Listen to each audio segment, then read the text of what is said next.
রিমির একমাত্র ছেলে আকাশ সবেমাত্র পড়াশোনা শেষ করে ভালো চাকরি পেয়েছে। চোখের সামনে দেখতে দেখতে আমাদের আকাশটা কত বড় হয়ে গেল। পড়াশোনা শেষ করে চাকরিও পেয়ে গেছে। যত তাড়াতাড়ি সম্ভব আকাশের একটা বিয়ে দিতে হবে। আকাশ বড় হয়েছে ঠিক বলেছিস, কিন্তু সবেমাত্র পড়াশোনা শেষ করলো, মাত্র চাকরিতে জয়েন করেছে। আগে চাকরি করুক, আমাদের প্রতি দায় দায়িত্ব পালন করুক, পরে না হয় বিয়ে দিব। এটা তুই কোনো কথা বললি? বিয়ের বয়স হয়ে গেছে আর বিয়ে দিবি না? এমন তো না যে বিয়ের পর ছেলেরা বাবা মার দায়িত্ব পালন করে না। ঘোড়ার ডিমের দায়িত্ব পালন করে। কয়জন ছেলেকে দেখেছিস বিয়ের পর বাবা মার দায়িত্ব পালন করতে? বিয়ের পর বেশিরভাগ ছেলেরা বউ পেয়ে বাবা মাকে ভুলে যায়। আকাশ আগে নিজ দায়িত্বে ওর ছোট বোন নীলার বিয়ে দিক, তারপরও বিয়ে করবে। নীলার বিয়ে হতে হতে আকাশের বয়স বেড়ে যাবে না? তোর যা ইচ্ছা, তোর ছেলে তুই কি করবি, আমার বলার দায়িত্ব ছিল, আমি বললাম। তুই তো ভালো করে জানিস আমি এই সংসারটা একা ধরে রেখেছি। এই সংসারের ব্যাপারে আমি আর কোনো ঝুঁকি নিতে পারবো না। আকাশকে আমি এখনই বিয়ে করাবো না। আগে এই সংসারটা ভালো করে গোছাক, তারপর ওর বিয়ে সিদ্ধান্ত নেব। মা, সামনের সপ্তাহে আমার কলেজে ফর্ম ফিল আপের লাস্ট ডেট। আমাকে টাকা দিতে হবে, সাথে কিছু জামা কাপড় কিনে দিতে হবে। আমাকে কেন বলছিস? তোর ভাই আসলে তাকে বলিস, তোর ভাইয়া সবকিছুর ব্যবস্থা করে দিবে। দেখলি তো সুলতানা, এখন যদি ছেলের বউ থাকতো তাহলে কি আর নীলার জন্য আকাশ এগুলো করতে পারতো? অনেক কিছুই বুঝলাম। আচ্ছা ঠিক আছে, আজ তবে উঠি, অন্যদিন না হয় আবার আসবো। তবে যাওয়ার সময় একটা কথা বলছি রিমি, তুই তোর ছেলের বেলায় অনেক উদাসীন। জীবনে কখনো কখনো এমন সময় আসে কিছুটা স্বার্থপর হতেই হয়, তাছাড়া দুনিয়া মাত্রই স্বার্থপর। মা, তোমার এই বান্ধবীকে আমার একদম পছন্দ হয় না। সারাক্ষণ শুধু অন্যের ব্যাপারে নাক গলায়। এই যে ভাইয়ার বিয়ে নিয়ে পড়ে আছি। শোনো, তুমি কিন্তু ভাইয়ের বিয়েতে আবার রাজি হয়ে যেও না। সতীনের ছেলেকে এত সহজে বিয়ে করাতে যাব? তোর ভাই তো আর জানে না সে আমার নিজের সন্তান নয়। ওর যখন মাত্র 1.5 বছর বয়স তখন ওর মা মারা যায়। তারপর ওর বাবা আমাকে বিয়ে করে আনি। ওর বাবা ওকে এখনো বলেনি যে আমি ওর নিজের মা না। আমার মাঝে মাঝে ভয় হয়, ভাইয়া যদি কোনোভাবে একবার টের পেয়ে যায় আসল সত্যিটা কি, তাহলে তো আমাদের কাছ থেকে দূরে সরে যাবে। তুই একদম ঠিক কথা বলেছিস। তাই তো ও সবকিছু জানার আগে ওর কাছ থেকে আমাদের সব সুযোগ সুবিধা নিয়ে নিতে হবে। তোর একটা ভালো বিয়ে হয়ে যাক, তারপর আমি সব সম্পত্তি আমার নামে লিখিয়ে নেব। চুপ করো, ভাইয়া চলে এসেছি। আহারে, লক্ষ্মীর ছেলেটা ঘেমে একেবারে একাকার হয়ে গেছে। আয় এখানে এসে বস বাবা, আমি তোর জন্য 1 গ্লাস শরবত বানিয়ে নিয়ে আসি।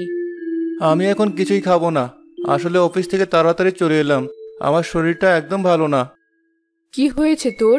এই ফ্যানের নিচে একটু বস, আমি তোর মাথায় হাত বুলিয়ে দিচ্ছি। আমি জানি তুমি সব সময় আমাকে নিয়ে অনেক চিন্তা করো। আমি এরকম মা পেয়ে নিজেকে অনেক ভাগ্যবান মনে করি। বাবা, তোকে তো বলেছিলাম তোর বেতনের থেকে আমাকে প্রতি মাসে 10,000 টাকা দিবি। আসলে নীলার জন্য বিয়ের গয়না বানাতে হবে, ও তো বড় হচ্ছে। এখনো তো সেরকম বেতন পাই না। তোমাকে যদি মাসে 10,000 টাকা দিয়ে দিই তাহলে এই সংসারটা কি করে চলবে? এসব নিয়ে তুই ভাবিস না, সংসার কি করে চালাতে হবে সেটা আমি বুঝবো। তুই প্রতি মাসে আমাকে 10,000 টাকা দিবি। ঠিক আছে মা, আমি তো কোনোদিন তোমার কথার অবাধ্য হইনি। তুমি যা বলবে তাই হবে। তোমাকে যে বলেছিলাম আমাকে একটা ভালো দেখে ফোন কিনে দাও, কই তুমি তো আমাকে ফোন কিনে দিচ্ছ না। আমার কলেজে সবাই কত ভালো ফোন ব্যবহার করে। আচ্ছা, তুই যখন এত করে চাচ্ছিস, আগামী মাসে আমি তোকে একটা নতুন ফোন কিনে দেব।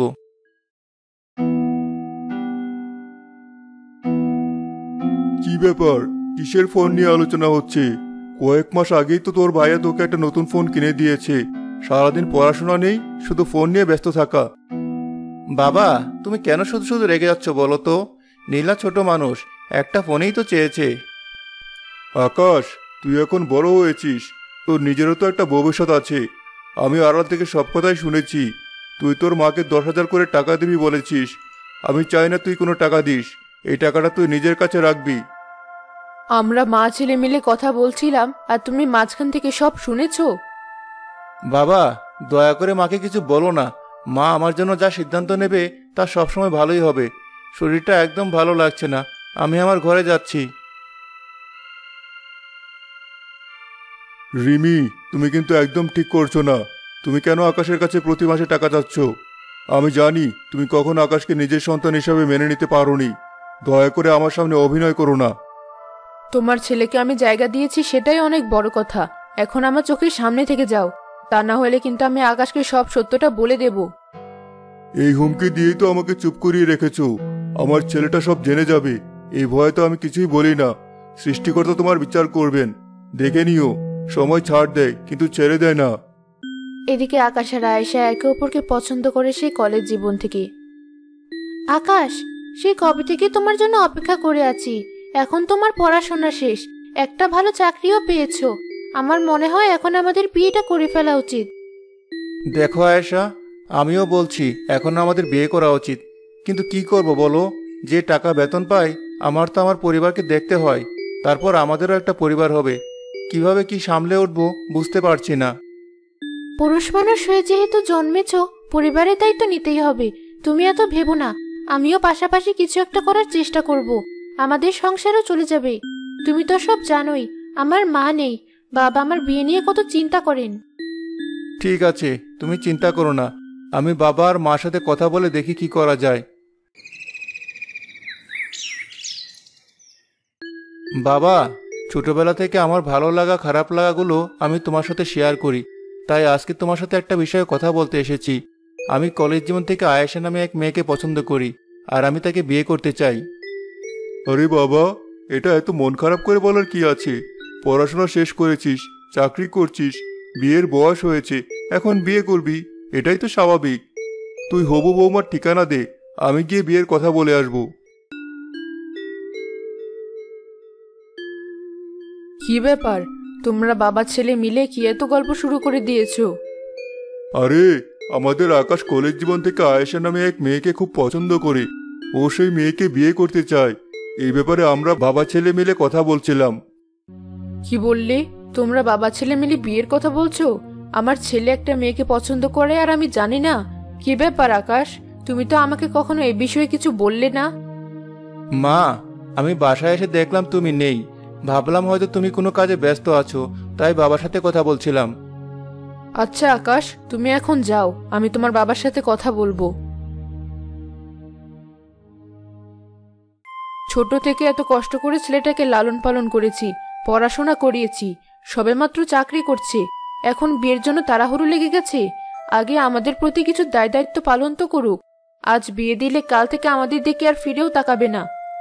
আমি খুব ভালো করেই জানি তুমি কেন আকাশকে বিয়ে দিতে চাও না। তুমি স্বার্থপরের মতো কথা বলছো। পৃথিবীর সব বাবা মা তাদের সন্তানকে কষ্ট করে লালন পালন করে, তার মানে এই না যে ছেলে চাকরির টাকা খেয়ে তার শোধ নিতে হবে। তুমি এখানে স্বার্থপরতার কি দেখলে আমি বুঝতে পারলাম না। তুমি একটা কথা আমাকে বলো তো, আকাশের মা মারা যাওয়ার পর আমি কি তাকে কোলে পিঠে করে মানুষ করিনি? তাহলে আকাশের রোজগারের উপর আমার শতভাগ অধিকার রয়েছে। এটা ঠিক আছে, তবে তুমি ভাবছো ছেলেকে বিয়ে দিলে ছেলে পর হয়ে যাবে, বউকে সবকিছু দিবে, আমাদের দিবে না। বিষয়টা এমন না। যা দেখার সে এমনিতেই দেখবে, যে না দেখার সে কোনোদিনও দেখবে না। তোমাদের যা ইচ্ছা তাই করো, আমি এসবের মাঝে নেই। আমি আকাশের বিয়ে দেব, তুমি এতে থাকলে থাকো, না থাকলে নেই।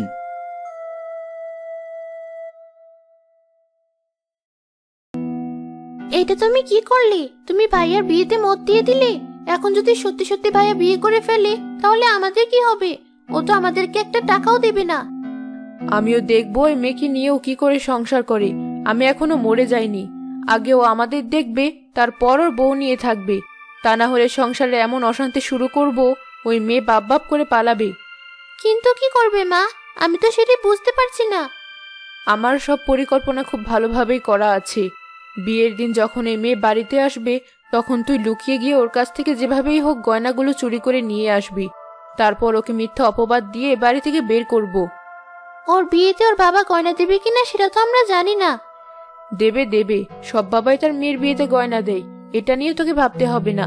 তুই শুধু আমার কথা মতো কাজ করে যা, তারপর শুরু হবে আসল খেলা।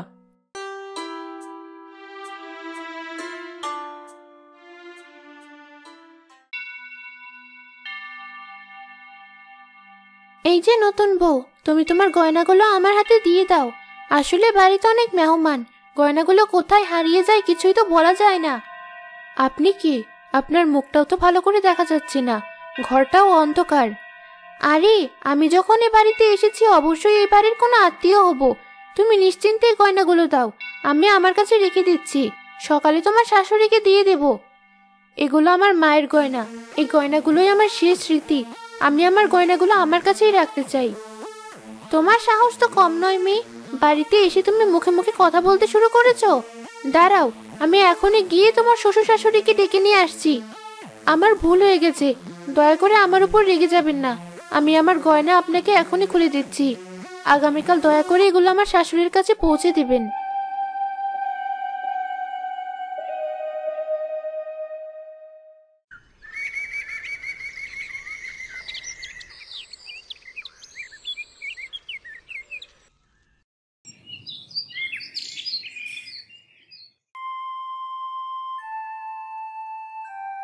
বৌমা, কত বেলা হয়ে গেছে, এখনো ঘুম থেকে ওঠোনি?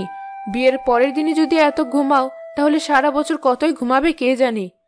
মা, আমি অনেক সকালেই ঘুম থেকে উঠেছি, শুয়েছিলাম, মাথাটা খুব ব্যথা করছিল, তাই আপনার কি কোনো কিছু লাগবে? তোমার গায়ে যে গয়নাগুলো ছিল সেগুলো আমাকে দাও।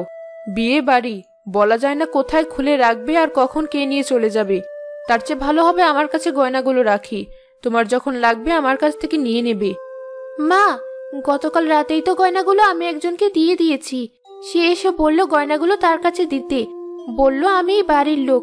আমি 7-5 না ভেবে গয়নাগুলো তার হাতে তুলে দিয়েছি। একই কাণ্ড করেছো, বিয়ে বাড়িতে অনেকে তো থাকতে পারে, তুমি কার কাছে কিছু না জিজ্ঞেস করে গয়নাগুলো তুলে দিলে? কোথায় গেলি আকাশ? দেখে যা তোর বউ কি কাণ্ড করেছে, রাতের বেলা গয়নাগুলো খুলে কাকে নাকি দিয়ে দিয়েছে। কি ব্যাপার আয়েশা, মা এসব কি বলছে? তুমি কাকে গয়নাগুলো দিয়ে দিয়েছো? আমার মনে হয় আসলে ওর বাবা ওকে নকল গয়না দিয়েছে, তাই তো দিনের বেলা লুকিয়ে ফেলেছে আর এখন মিথ্যে কথা বলছে। বিশ্বাস করো, আমি গয়নাগুলো এক মহিলাকেই দিয়েছি। সে এসে বলেছিল সকালবেলা আমার শাশুড়ির কাছে দিয়ে দিবে।